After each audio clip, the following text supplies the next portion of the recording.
നല്ലൊരു ലീഡറാവാൻ വേണ്ട ചില ക്വാളിറ്റികൾ എന്തൊക്കെയാണെന്ന് നിങ്ങൾക്കറിയാമോ? പലപ്പോഴും പഠനം കഴിഞ്ഞ് നമ്മളൊരു സ്ഥാപനത്തിലേക്ക് വരുമ്പോൾ, ഒരു ലീഡർഷിപ്പ് പൊസിഷനിലേക്ക് വരുമ്പോൾ, ഒരു സംരംഭം തുടങ്ങുമ്പോൾ നമ്മളൊക്കെ ഒന്ന് പതറാറുണ്ട്. അതിനെന്താണ് പരിഹാരം എന്നോട് ചോദിച്ചാൽ ഞാൻ പറയും, കുറേ വർഷങ്ങൾ മുന്നെയാണ് സിംഗപ്പൂർ ഒരു 3 വർഷത്തോളം ജോലി ചെയ്യാനായിട്ടുള്ളൊരു അവസരം ലഭിച്ചിട്ടുണ്ട്. അവിടെ നമ്മൾ ചാങ്കി എയർപോർട്ടിൽ നിന്ന് വാഹനങ്ങൾ കയറിയാൽ ഞാൻ ശ്രദ്ധിച്ചിട്ടുണ്ട്, ആ വാഹനങ്ങൾ ഓടിക്കുന്ന ഡ്രൈവർമാർ അവർ സംസാരിക്കുന്ന എക്കണോമിയെക്കുറിച്ചാണ്, നല്ല വിദ്യാഭ്യാസമുള്ളവരാണ്, അവർ നമ്മളുമായി സംസാരിക്കാൻ താല്പര്യമുള്ള വ്യക്തികളുമാണ്. ഒരു തവണ എന്നെ അത്ഭുതപ്പെടുത്തിക്കൊണ്ട് ഒരു വ്യക്തിയെ ഞാൻ പരിചയപ്പെട്ടു. അദ്ദേഹം ഡ്രൈവറാണ്. അദ്ദേഹം എന്നോട് പല ചോദ്യങ്ങൾ ചോദിച്ച കൂട്ടത്തിൽ എന്നോട് ചോദിച്ചു, താങ്കൾ ഇന്ത്യയുടെ ഏത് ഭാഗത്ത്? ഞാൻ പറഞ്ഞു സൗത്ത് ഇന്ത്യയാണ്. സൗത്ത് ഇന്ത്യയിലെ എവിടെയാണ്? കേരള എവിടെയാണ്? കൊച്ചി. ഞാൻ അവിടെ വന്നിട്ടുണ്ട്.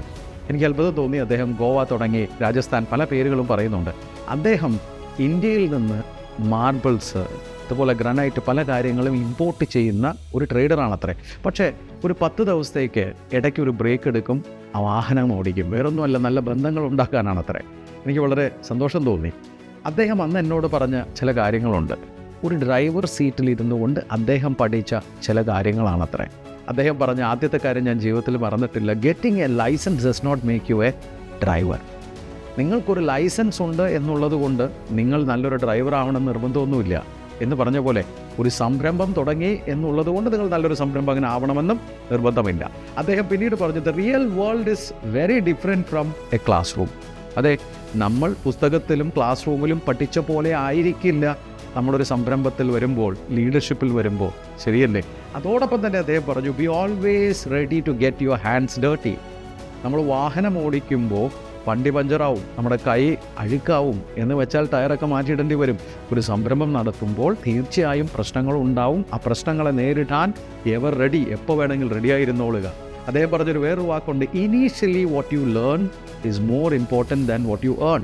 തുടക്കകാലത്ത് നിങ്ങൾ എന്ത് സമ്പാദിക്കുന്നു എന്നുള്ളതിനല്ല പ്രസക്തി, നിങ്ങൾ എന്ത് പഠിക്കുന്നു എന്നുള്ളതാണ്. ആ പഠനമാണ് നിങ്ങളെ വളർത്താൻ സഹായിക്കുക എന്ന് മനസ്സിലാക്കുക.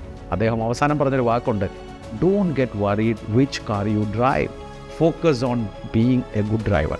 നിങ്ങൾ എന്ത് വാഹനമാണ് ഓടിക്കുന്നതെന്നോർത്ത് നിങ്ങൾ വേവലാതിപ്പെടേണ്ട, നല്ലൊരു ഡ്രൈവറായുക.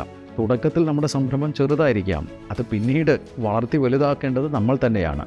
അതിൽ നമ്മൾ ക്ഷമയോടുകൂടി അത് വളർത്താനുള്ള പരിശ്രമം ഉണ്ടായാലേ അത് വളരൂ. ആ ഡ്രൈവർക്ക് നന്ദി. അതോടൊപ്പം തന്നെ നമ്മൾ നല്ലൊരു ലീഡറാവണം, ഓൺട്രപ്രണർ ആവണമെങ്കിൽ അതിലേക്ക് ശ്രദ്ധയൂന്നി ഞാനീ പറഞ്ഞ കാര്യങ്ങളൊന്ന് ഇംപ്ലിമെൻ്റ് ചെയ്ത് നോക്കൂ.